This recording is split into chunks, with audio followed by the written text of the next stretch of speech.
So మనం బయటకు వెళ్ళేటప్పుడు ఏ బ్యాగ్ తీసుకెళ్తాము, పిల్లల నుంచి పెద్దోళ్ళ వరకు ల్యాప్టాప్ ఇప్పుడు చాలా ఇంపార్టెంట్ అయిపోయింది. సో ల్యాప్టాప్ బ్యాగ్లో మనం వాటర్ బాటిల్ పెట్టుకోవచ్చు. అంతేకాదండి, మనం షాపింగ్కి వెళ్ళేటప్పుడు పెద్ద పెద్ద బ్యాగులు కూడా తీసుకెళ్తాం కదా. ఈ పెద్ద బ్యాగ్లో కూడా మనం షాపింగ్కి వెళ్ళేటప్పుడు టక్కుమని ఇందులో వేసేసుకుని మనం లిక్విడ్ టైప్ కంటైనర్ కాబట్టి టక్కుమని వేసేసుకుని ఇందులో పెట్టుకోవచ్చు. వచ్చేది సమ్మర్, సో సబ్జా గింజలు కూడా ఇందులో పెట్టుకొని మనం క్యారీ చేసుకుని వెళ్ళొచ్చు. పెద్ద పెద్ద బ్యాగులే కాదు, చిన్ని బ్యాగులు కూడా అవకాశం ఉంది, చక్కగా ఇందులో వేసుకుని పెట్టుకోవచ్చు.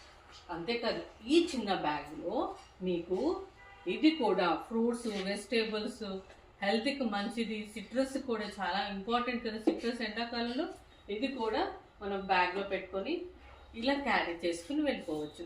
చూడ్డానికి ఆనందంగా ఉంటుంది, హెల్తీగా ఉంటుంది, ఆరోగ్యంగానూ ఉంటుంది.